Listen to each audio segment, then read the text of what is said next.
Wala po sanang nasa pintuan. Kung mag-worship po tayo, let's be here sa presence ng ating Panginoon para po sa ganun ay maramdaman po natin yung pangungusap na ating Diyos. So, kung may mga workers dyan, mga members na nasa gilid-gilid, dito po tayo. Marami pang upuan dito. Please, attend po tayo ng worship service. Okay? So, if you have your Bibles, please turn your Bibles to Luke chapter 1, beginning verse 1 hanggang 25. At yung aking pong mensahe ay meron pong title na Waiting Well, God's Timing and Our Attitude. So hindi ko po alam kung kayo ay mahilig sa movie, pero meron pong isang movie akong babanggitin. At kung napanood po ninyo, kung gusto ko lang malaman, kung makita yung mga kamay ng mga nakapanood, The Terminal. Sino nakakapanood ng movie na The Terminal? Siyempre, asawa ko, napanood ko na namin dalawa yan. Si Tom Hanks, nasa airport siya. Sino pa nakapanood? Si Daniela, okay? Si ano? Napanood mo na rin? Okay. So yung movie po na yon, ang kwento po noon ay meron si Tom Hanks po ay galing siya sa isang bansa, kasi yung bansa niya po nagkaroon ng gera. So ngayon, wala siyang permanent country. So yung kanyang passport hindi valid. Ang kailangan niyang gawin, magstay sa terminal ng airport hanggang sa ma-resolve yung kanilang conflict dun sa bansa nila. So hindi siya makapunta sa New York kasi wala siyang country. Hindi na siya makabalik kasi wala siyang country. So nandun na siya sa terminal, kaya po tinawag na terminal. Pero ang goal po, ang pinaka-message po nung movie na yon ay everyone is waiting. Yun po yung pinaka-message ng movie na yun. Kung papanoorin niyo po yun po yung pinaka-running team niya. Lahat po tayo ay naghihintay. Kagaya ni Tom Hanks, naghihintay siya na maging maayos ang kanyang bansa para makapunta na siya sa New York.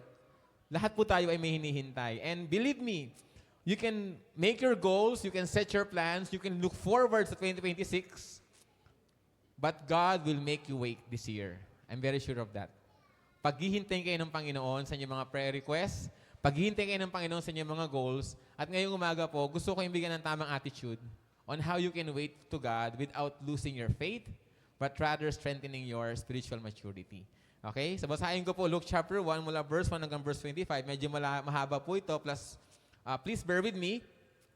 Since many have undertaken to compile an account of the things accomplished among us, just as they were handed down to us by those who from the beginning were eyewitnesses and servants of the word, it is seem-fitting to me as well, having investigated everything carefully from the beginning, to write it out for you in an orderly sequence, most excellent Theophilus, so that you may know the exact truth about the things you have been taught. In the days of Herod, king of Judea, there was a priest named Zechariah of the division of Abijah, and he had a wife from the daughters of Aaron, and her name was Elizabeth. They were both righteous in the sight of God, walking blamelessly in all the commandments and requirements of the Lord, and yet they had no child, because Elizabeth was infertile, and they were both advanced in years. Now it happened that while he was performing his priestly service before God in the appointed order of his division, according to the custom of the priestly office, he was chosen by Lot to enter the temple of the Lord and burn incense. And the whole multitude of the people were in prayer outside at the hour of the incense offering. Now an angel of the Lord appeared to him, standing to the right of the altar of incense. Zechariah was troubled, and when he saw the angel, and fear gripped him. But the angel said to him, "Do not be afraid, Zechariah, for your prayer has been heard." So ito pong si Zechariah, meron siyang prayer request kasama yung kanyang asawang babae na si Elizabeth. And seemingly, ang prayer request silang dalawa, magkaroon sila ng anak. Yun nga lang, wala pa rin silang anak. Hanggang sila ay tumanda na pareho. Pero this day, bibigyan ng Panginoon yung kanyang prayer request. Kaya nga, waiting well. Sabi ng angel, your wife Elizabeth will bear you a son, and you shall name him John. You will have joy and gladness, and many will rejoice over his birth. For he will be great in the sight of the Lord, and he will drink no wine or liquor, and he will be filled with the Holy Spirit while still in his mother's womb. And he will turn many of the sons of Israel back to the Lord their God, and it is he who will go as a forerunner before him in the spirit and power of Elijah, to turn the hearts of fathers back to their children, and the disobedient to the attitude of the righteous, to make ready a people prepared for the Lord. So yun po yung sabi ng angel kay Zechariah. Magkakaroon ka ng anak, ang pangalan niya ay si John, who is John the Baptizer, by the way. at dinescribe yung kanya magiging ministry. So, si Zechariah, dapat sana matutuwa siya, pero sa verse 18, ang sabi po niya, Zechariah said to the angel, "How will I know this?" Paano mangyayari to? "For I am an old man, and my wife is advanced in her years." So, pwede kaya na nanghina na ang pananampalataya ni Zechariah? Kasi ang tagal na nila nag-pray.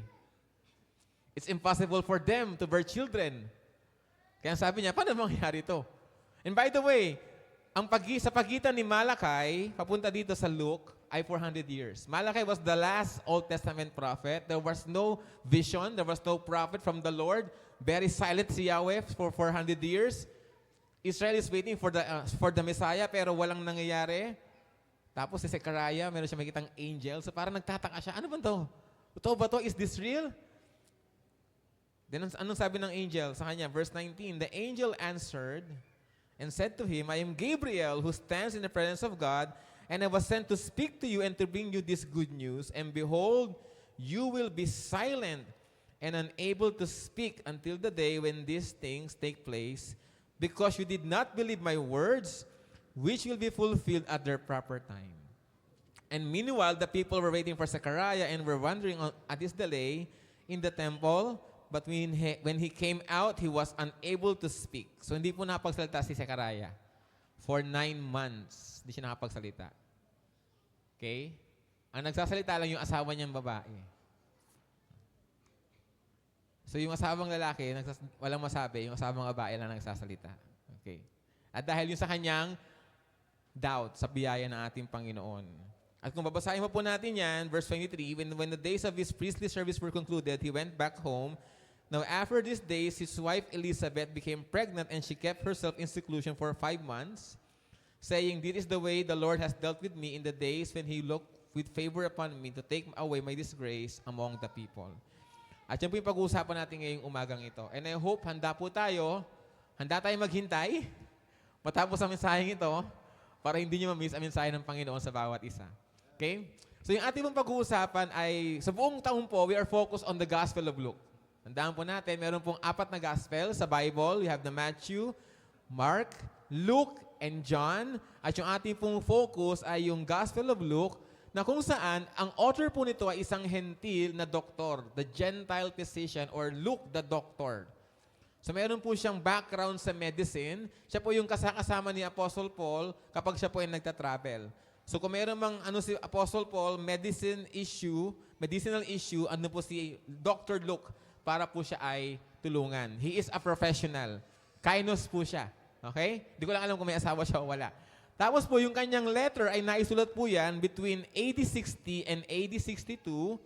At ang kanya pong audience ay kanyang pinangalanan sa verse 1, ang pangalan niya po ay Theophilus. Sabi niya nga po sa chapter 1 pala yun. Sa verse 3, sabi nga po doon, most excellent Theophilus. It is, in theory po, pwedeng si Theophilus ay isang kilalang tao. He is influential and he is wealthy. Siya yung nag-bankroll or yung nag-finance sa research ni Luke. At ang goal ni Luke ay ipakita kay Theophilus na isang bago mananampalataya na yung kanyang pananampalataya kay Jesus Christ ay totoo. Kaya gumawa siya ng biography ng ating Panginoon. When you say biography, ano yon? Yung life story ng ating Panginoon. Okay? Maliban po doon, si Luke ay gusto niyang ipakita si Jesus Christ na tagapagligtas ng lahat ng tao sa buong mundo. Isa sa mga key factor or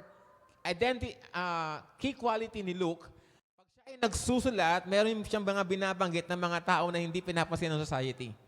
Okay? He mentions people who are neglected or disenfranchised ng ating society. Sino yung mga yon? Yun po yung mga prostitute, yun po yung mga tax collector, yun yung mga tao na hindi mo binibigyan ng pansin, pero Christ is having fellowship with them because Christ came to save everyone.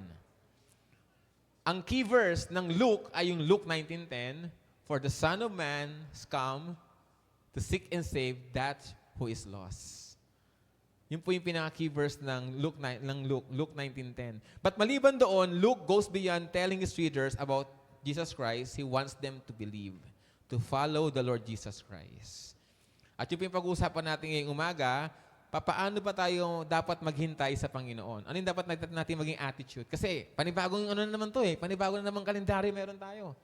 Okay? Fresh calendar, fresh year, may mga prayer request tayo, and naniniwala ako, God will make you wait this year. Sure po yan paghihintayin kayo ng Panginoon sa mga prayer request ninyo. Okay? So anong dapat yung gawin? Una po, trust in God's revealed word. Huwag niyong, tawag dito? Huwag niyong isacrifice ang inyong Bible reading kasi wala pa yun yung prayer request.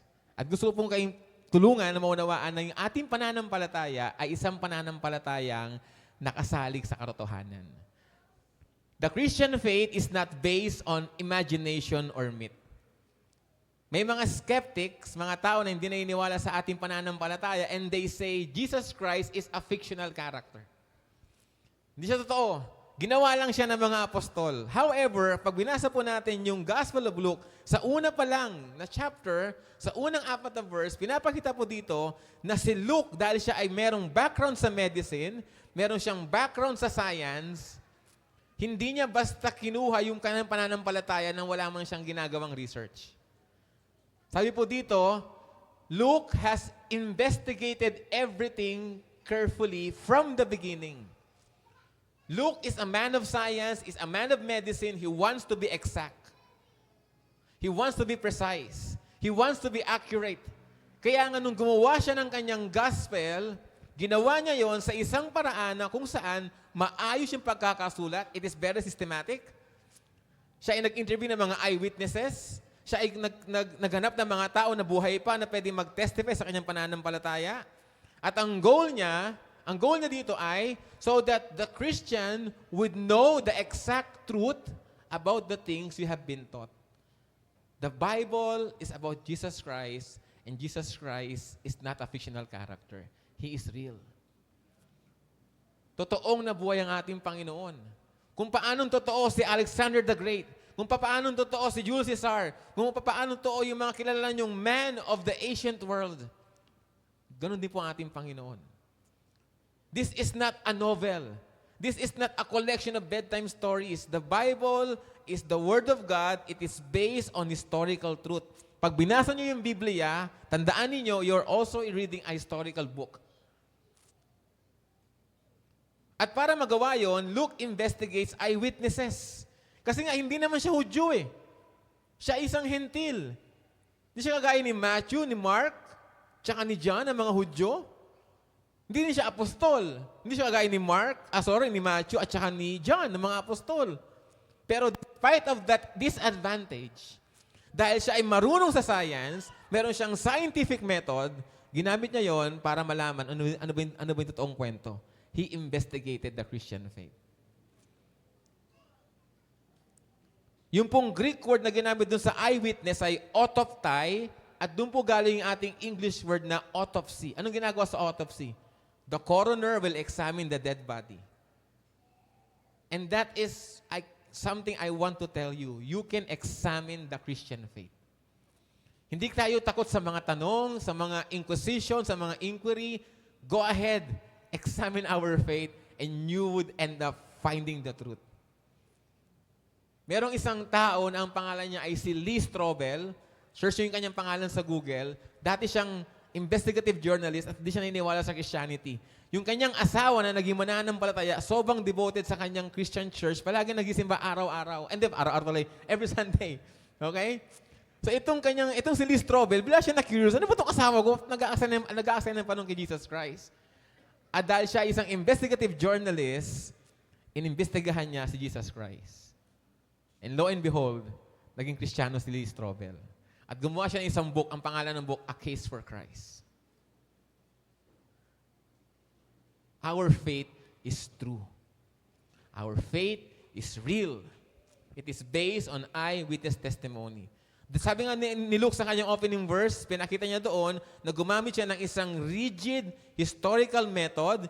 Pinuntahan niya yung mga tao na buhay pa. Probably pumunta siya kay Mary para makuha yung account kung paano ba nangyari yung kanyang pagbubuntis. Probably pinuntahan niya si Zechariah at si Elizabeth nung buhay pa sila. Pati si Joanna na part nung mga babae na pumunta nung madaling araw na yon sa tomb, sa resurrection, kinausap din niya. Lahat ng pwede niyang kausapin para lang makuha yung katotohanan, ginawa niya. At dalawa yung kanyang published work na nasa New Testament. The Book of Acts and the Gospel of Luke. At lahat ng yan, pag tinignan mo, it's very, very accurate. Because our faith is based on real world, in real history. It is based on reality. Okay? God's Word confirms reality. Dahil ang Diyos ng Biblia ay ang Diyos na may likha ng kasaysayan, yung ating pong Biblia ay ating pong salita, yung kanyang salita, since salita po ng Diyos, ay mapagkakatiwalaan po natin.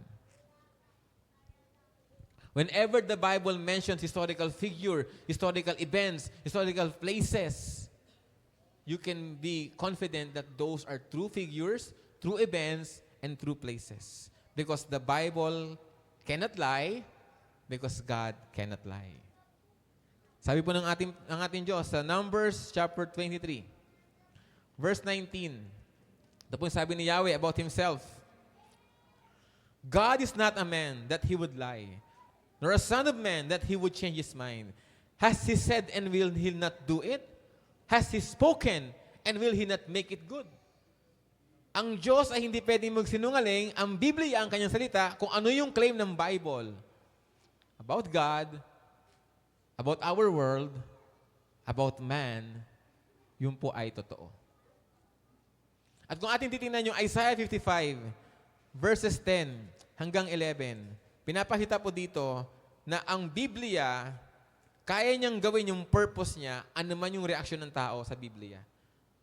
For as the rain and the snow come down from heaven and do not return there without watering the earth and making it produce and sprout, and providing seed to the sower and bread to the eater, so will my word be which goes out of my mouth. It will not return to me empty, without accomplishing what I desire, and without succeeding in the purpose for which I sent it. Whether you believe the Bible or you reject the Bible, it will accomplish God's purpose. At yun po yung una kong gustong ibigay sa inyo. Kung kayo ay naghihintay sa tugunan Diyos sa inyong panalangin, at ang yung panalangin ninyo ay nakaangkla sa salita ng Diyos, maghintay lang po kayo, tutugunan Diyos sa panalangin na yan. Kahit na gaano pa yung katagal. Because God's Word is certain. God's Word is the truth, and we can have confidence sa salita ng Diyos. So ano pong application po natin dito? Gusto ko kayong tulungan. Ano yung pwede natin ma-apply mula sa ating unang point? Una po ay ito. Use your skill set to serve the Lord. Siguro tatanong kayo, Pastor, saan mo kinuha yung application natin na use your skill set to serve the Lord? Simple lamang po.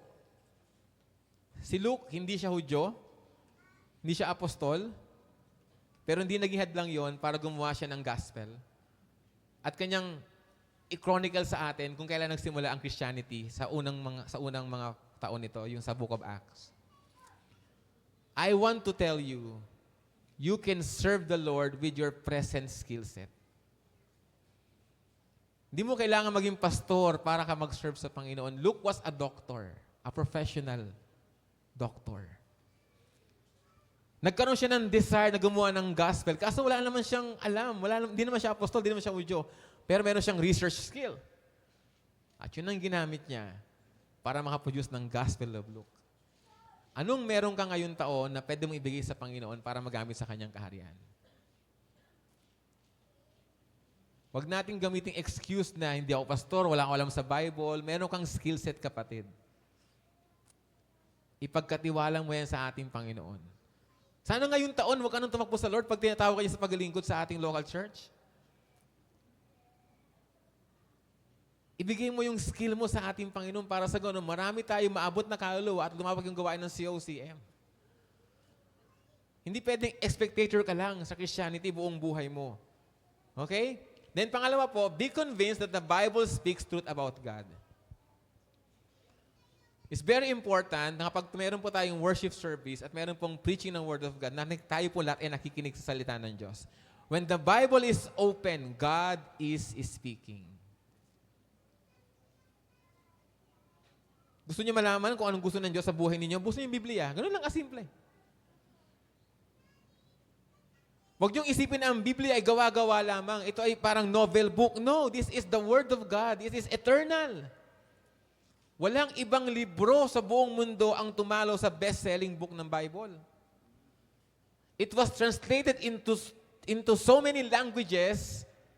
Walang ganun na novel. Kahit si Harry Potter, di kayang talunin yun. And this book has been tried to destroy by many people, pero andito pa rin yung Bible. Sobrang tagal na ng Biblia. Kahit sabihin nilang outdated yan, the Bible will still remain.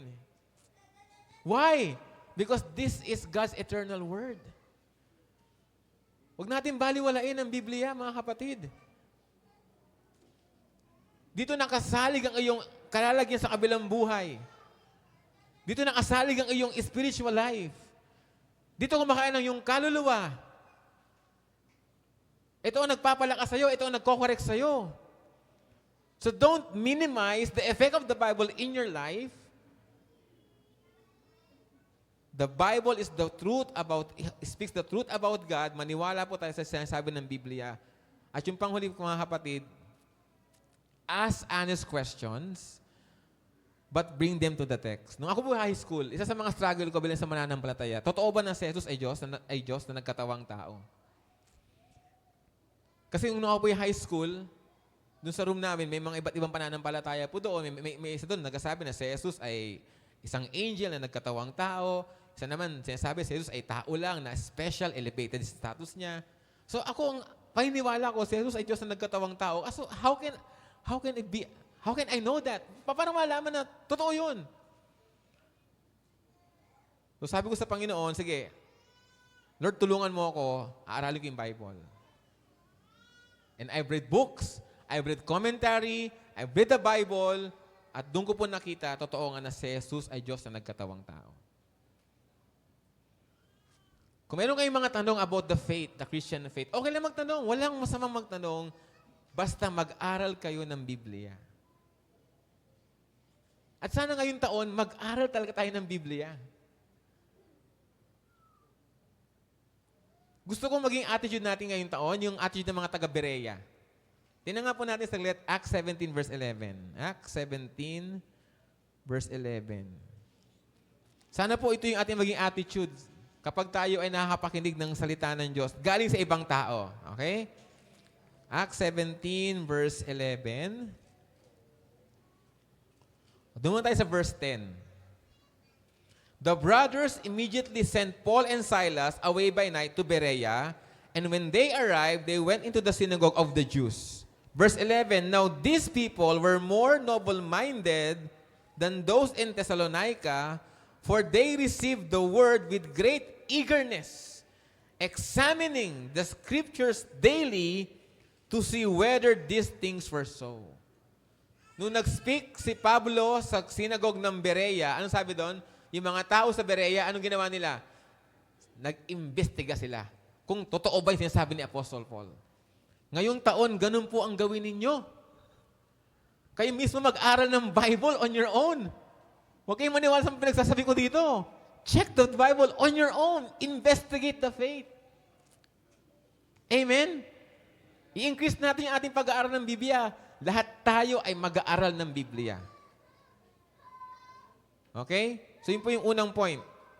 Maniwala po tayo na ang salita ng Diyos ay totoo. Trust in God's revealed word. Pangalawa po ay, as we are waiting in the Lord, ang next po natin gagawin ay, we should live a righteous life.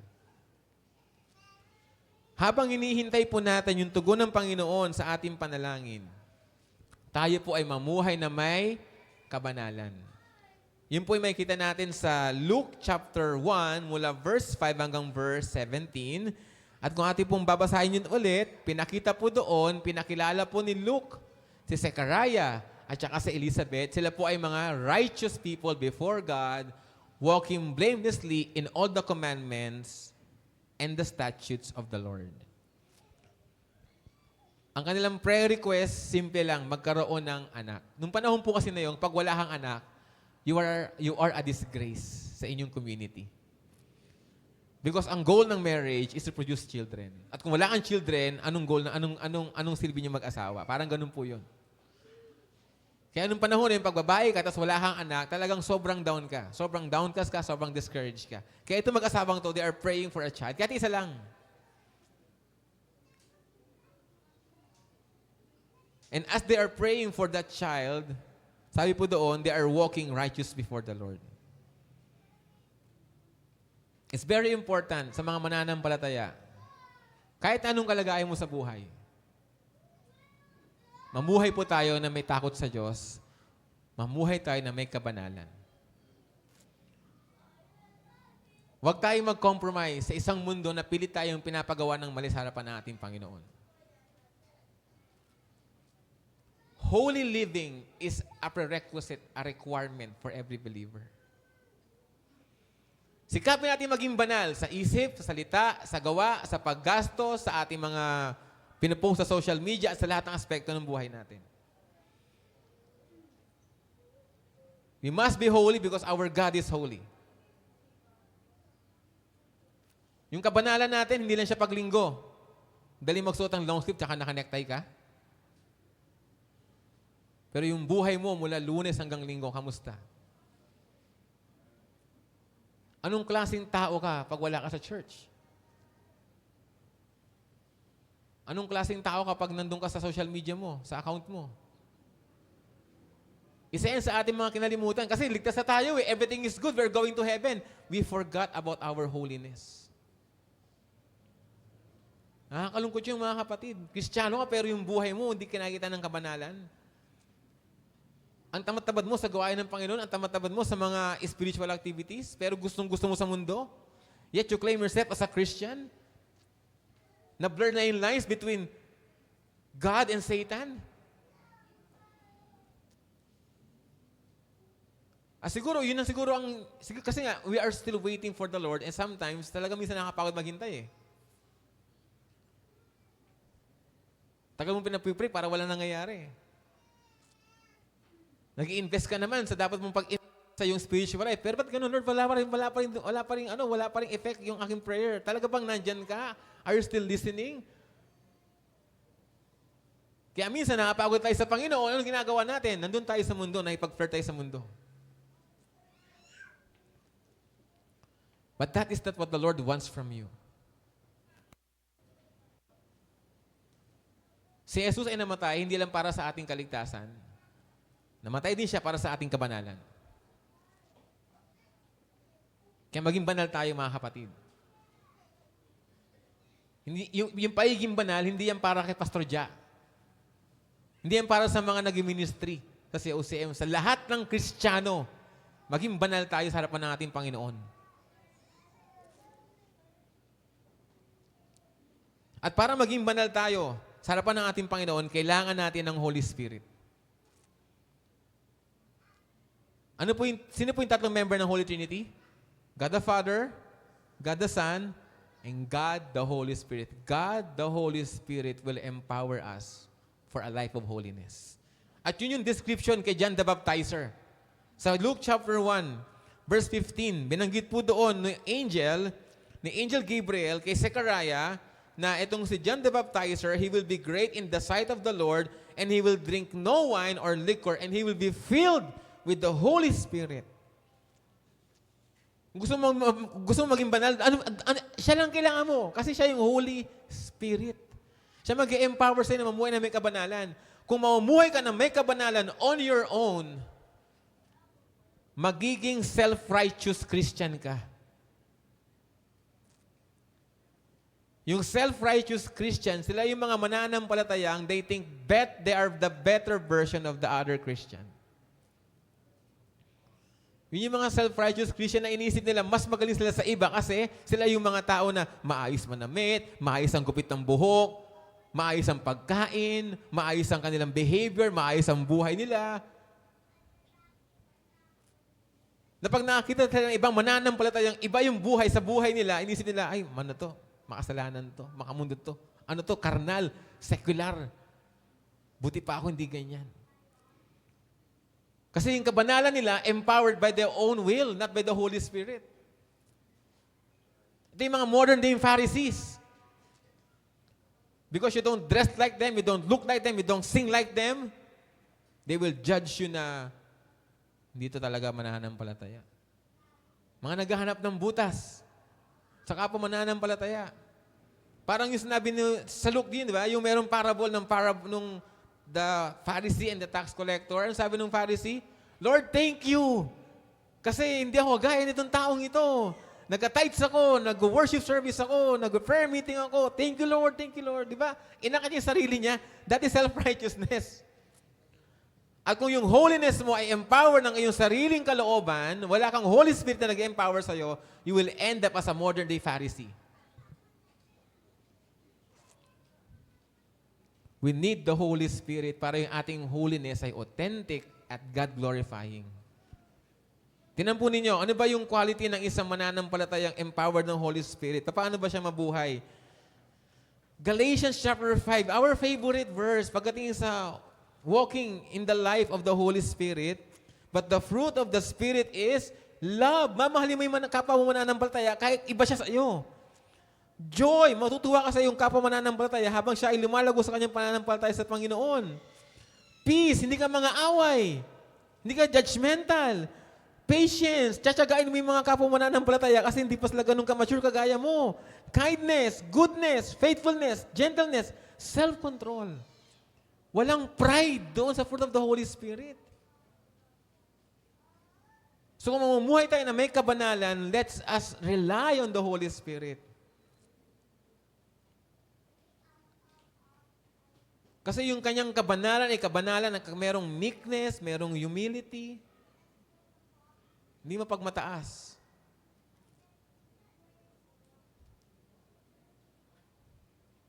At kung atin din titinan sa Romans chapter 8, 5 hanggang 6, the same principle,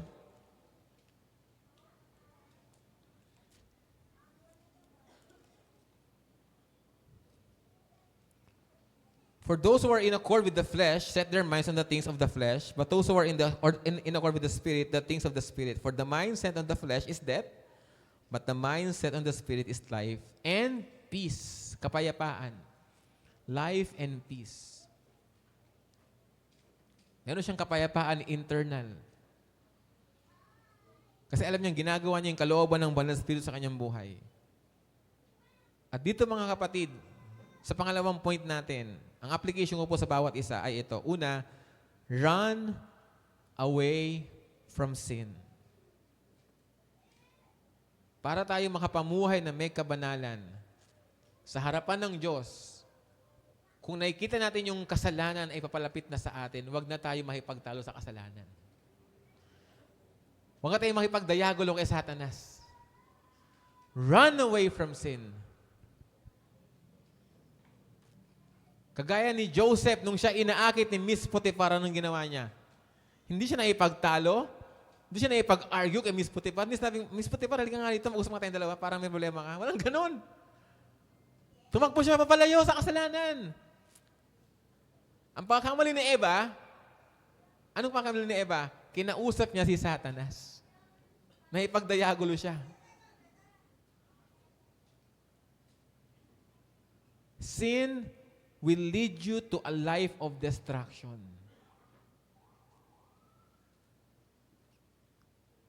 Kung anumang pleasure ang binibigay sa iyo ng kasalanan, temporary lang yan and short-lived. Pero ang ending niyan, you are isolated, destroyed, incapacitated to the work of the Lord.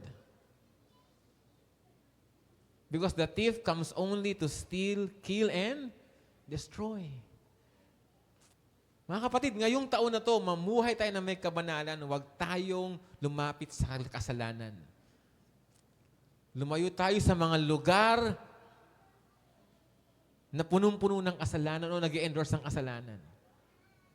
I-minimize natin yung ating interaction sa mga taong naggustong-gusto ng kasalanan. Protect your testimony. And also, stand your moral ground. Manindigan ka sa iyong Christian conviction.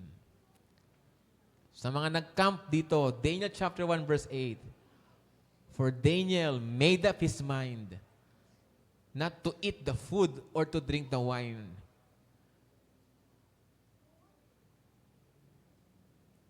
Sa mga kabataan na nandito ngayon, you are very impulsive sa inyong mga decision making. Sometimes you make your decision based on emotion. Bantayan niyo yung mga sarili because doon kayo atake ng ating kaaway. Doon kayo niya titirahin sa mga appealing sa inyong mata. Pero hindi lahat ng appealing sa inyong mata ay tama. Hindi porket maganda ang music, tama na yung kanta.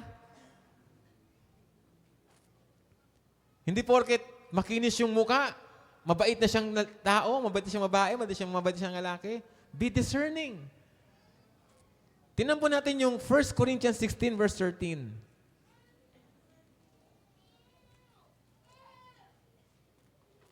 Be on the alert. Stand firm in the faith. Act like men. Be strong. Bantayan mo ang sarili mo. Maging alerto ka. Kailan ka inaatake ng kaaway? Kailan inaatake ng flesh? Manindigan ka sa salita ng Diyos. Hold your ground. Don't give in. Don't give up. Protect your personal holiness.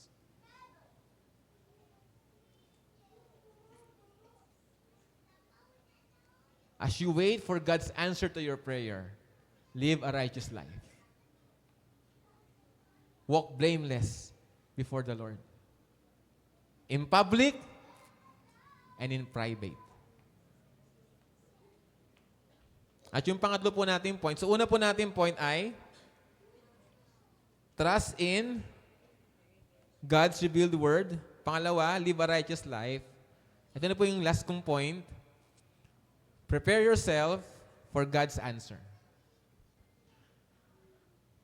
Si Zechariah po ay isang saserdote sa bayang Israel. At nung panahon po niya, merong 20,000 na saserdote sa buong Israel. Ngayon, nagkaroon po ng bunutan kung sino pupunta sa loob ng templo. Yung templo po, ano yun? Dalawa yung division niya. Yung holy place, tsaka yung Holy of Holies.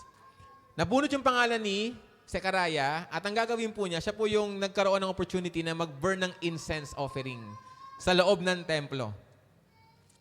Okay? So yung incense offering po ay nandun po yung sa holy place. Siya lang mag-isa doon. Pumasok po siya doon, at kanya pong ginawa yung kanyang task, at nagulat siya, merong anghel nandoon. At sinabi nga po doon ng angel yung mangyayari. Okay? Sinabi ng angel na siya ay magkakaroon ng anak, na yung kanilang prayer request ay tinugunan ng ating Panginoon, this and that, dinescribe din yung pangalan, binanggit yung pangalan, dinescribe yung kanyang ministry. Kaso nga lang, si Zechariah, anong kanyang naging tugon? Sa verse 18, how will I know this? For I am an old man and my wife is advanced in her years. Oh. So nagkaroon siya ng doubt. Nagkaroon siya ng doubt. At yun po yung ating third point. Sana po sa inyong paghihintay sa tugon ng Panginoon ngayong taon, sa inyong panalangin, sana huwag kayo magkaroon ng doubt. Alam po ninyo mga kapatid, God will answer your prayer in 4 different ways. Una, the answer is denied. God will say no. No, you don't need that in your life. You don't need that person in your life. No. Yun ang unang sagot. Denied ang prayer request. Pangalawa, the prayer will be delivered. Yes. Okay, sige. Pagkakalob ko yan sa'yo. Pangatlo, the answer is different. Sabi ng Panginoon, I have other plans for you. Pang-apat, the answer is delayed. You have to wait. You have to wait.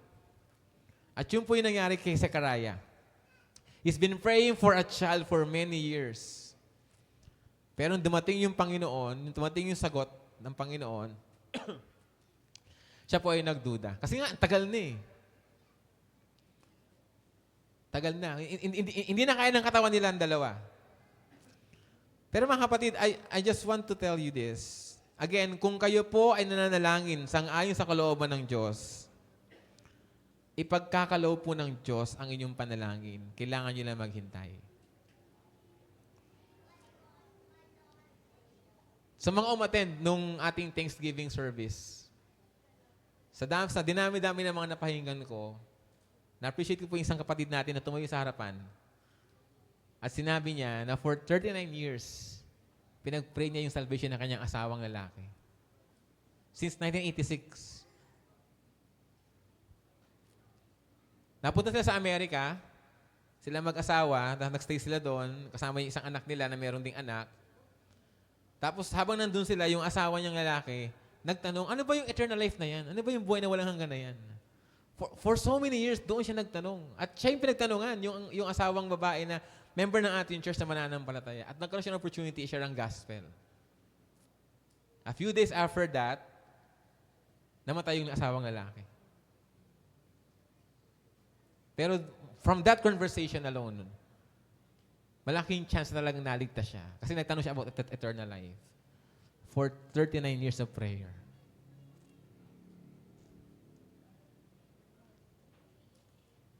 If you are praying for your family member na manampalataya sa ating Panginoon, huwag kang tumigil. Because that is the will of God. Ang salvation ng mga makasalanan. Pagpatuloy mo lang. At paghandaan mo yung araw na yon kasi baka sila sa iyo magtanong, ano ba yung buhay na walang hanggan na yan? Minsan kasi may mga Kristiyano na mag-pray sa Panginoon pero they are not preparing themselves for the answer.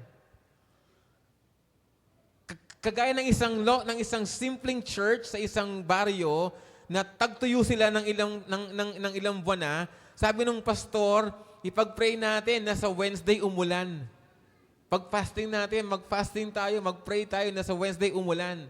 Pagdating nung Wednesday, isang bata lang may dalang payong. Di ba? Sometimes ganun tayo eh. We pray to God, but we're not preparing ourselves sa tugon ng Panginoon. Kasi ang tagal, Lord, ang tagal eh.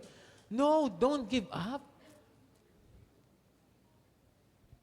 Baka delayed lang yung sagot ng Panginoon sa iyong dalangin, manalangin ka lang tuloy-tuloy, and God will grant you that prayer request. You just have to wait. Again, most of us will be waiting ngayong taon na to. Inuunahan ko na kayo, paghihintay kayo ng Panginoon sa inyong mga prayer requests. Kasi part yun ng buhay sa mundong ito, maghintay. Sabi sa katabi, part ng buhay sa mundong ito ang maghintay. Kaya 1 oras pa ako. Hintayin niyo akong matapos. Amen? Amen? Amen? Pira lang matapos talaga ito. Ngayon lang tayong kaganto. So yun po. So ano mong application natin dito? Ay ito po. Habang naghihintay kayo sa Panginoon, mag-serve kayo sa Lord. Diba? Kagaya ng ginawa ni Zechariah, habang naghihintay siya sa kanyang panganay na anak, andun siya sa templo naglilingkod. Di ba? Hindi siya nawala sa sirkulasyon. Siguro minsan napapagod na siya, ayaw niya na, pero hindi. This is my Christian duty. This is my duty before Yahweh ang pumunta sa templo. Maglingkod kasi yun ang calling ko. Sacerdote ako in the first place. Ngayong taon, I challenge you, serve the Lord as you are waiting for His answer to your prayers. Alam nyo kung ano ang inyong Christian duty. Sa tagal nyo nang nakikinig sa mga preaching namin dito sa pulpitong ito, alam nyo yan. Tumatakas lang kayo. Ngayong taon, please fulfill your Christian duty. If you are praying for a big project, a big promotion, a big conversion, a revival in your family, mag-serve ka sa Panginoon habang naghihintay ka sa Panginoon.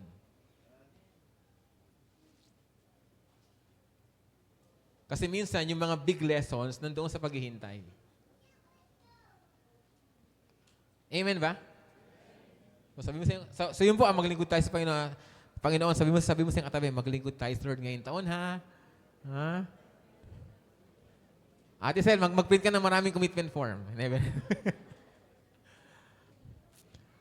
Tapos, isa pa po na nakita ko dito is, God will accommodate you according to your spiritual maturity.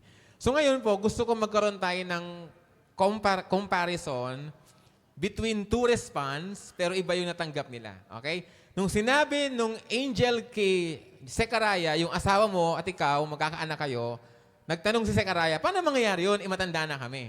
Ang ginawa ng angel kay Zechariah, o sige, manahimik ka for 9 months. Ang hirap nun, no? Lalaki na nahimik, tapos babae nagsasalita, no? 9 months. Okay? So sabi nung angel kay Zechariah, manahimik ka for 9 months, tapos nung pag pinak yung bata, saka ka pala makapagsalita. Kasi nag-doubt ka sa akin, Zechariah eh. Wala eh. Nag-doubt ka eh.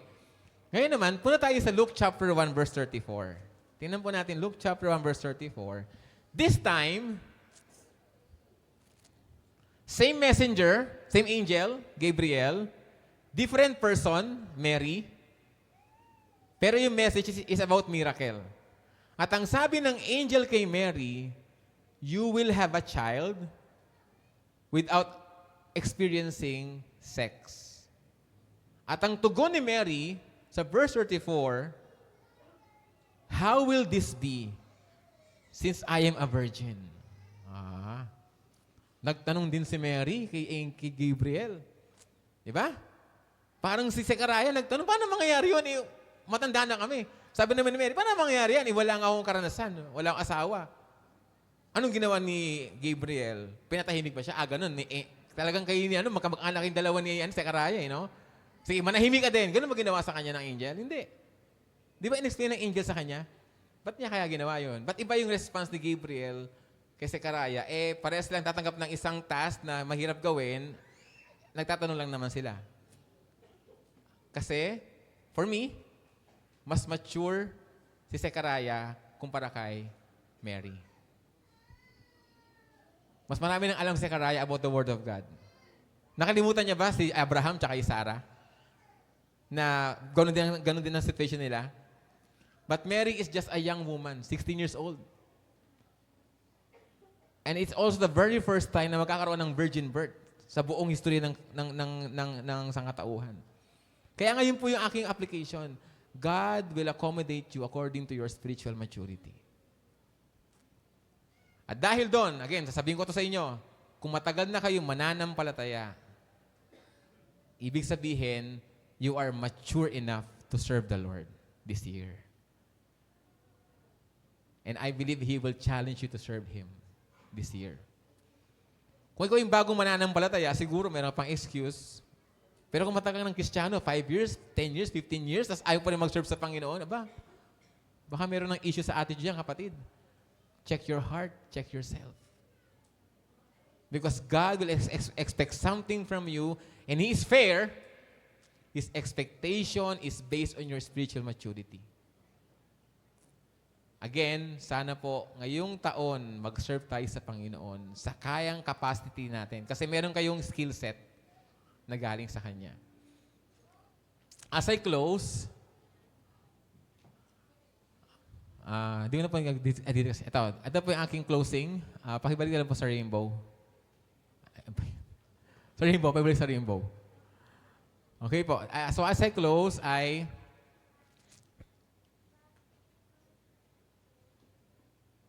nawala na. Sige po.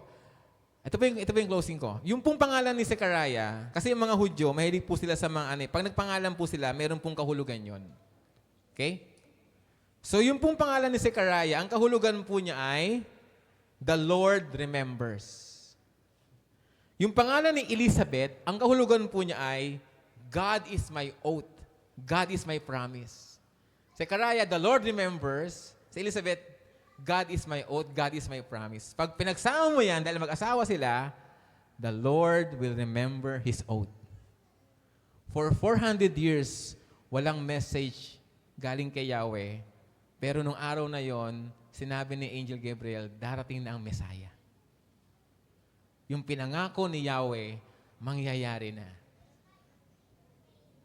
If your prayers for this year is according to God's promise, is according to God's oath, He will remember His oath in your life. Just wait. Maghintay lang kayo. Paghandaan niyo yung tugon sa panalangin na yon.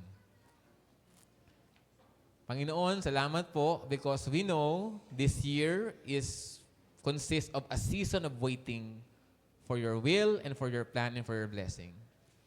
Panginoon, tulungan niyo po kaming matutong maghintay sa inyong gagawin sa buhay ng bawat isa. Salamat na lang, Panginoon, kayo po yung aming Panginoon. Kung kami, Lord, ang Diyos, siguro ang dami ng hindi pwede mag-qualify kasi maiksi ang aming mga pasensya. Lord, I'm praying po na tulungan niyo kami maghintay sa iyong mga pangako ngayong taon na to. At sana, Lord, habang naghihintay kami po ay magiging mag-aaral ng iyong Biblia. Kami po ay mamuhay na may kabanalan. At higit sa lahat, paghahandaan po namin ang inyong tugon habang kami ay naglilingkod sa iyong kaharian. Father, give us the opportunities to serve you and your church this year using our specific skill set that you have given to us. Alam ko, Lord, malaki ang potential ng COCM. Pero nakadepende din po yun, Lord, kung gaano kami ka-available sa iyong gawain. Nawa, Panginoon, yung mga kapatid ko nung last year na natatakot mag-serve, nangihinayang mag-serve, Lord, nawa ngayong taon, they will step up and they will serve you. They will give to you what is due to you, Panginoon, dahil ikaw ay mabuting Diyos sa buhay ng bawat isa. Nawa, Panginoon, wag naming kainipan ng paghihintay sa iyong kalooban because through waiting, you are forming our character. Through waiting, we are discovering more truths about your word, about your love, about your character, Panginoon. Lord, we are willing to wait as long as you are on the other side.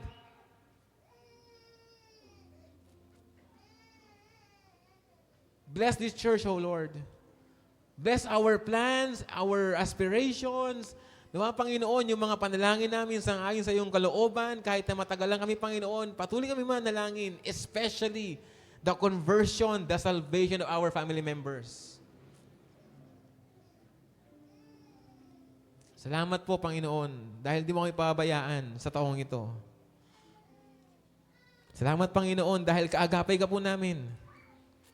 Salamat din, Lord, sa local church namin na COCM, na tutulungan kami na ma-discover ang kalooban mo at manatili sa iyong pag-ibig. Sa pangalan po namin, Panginoong Yesus,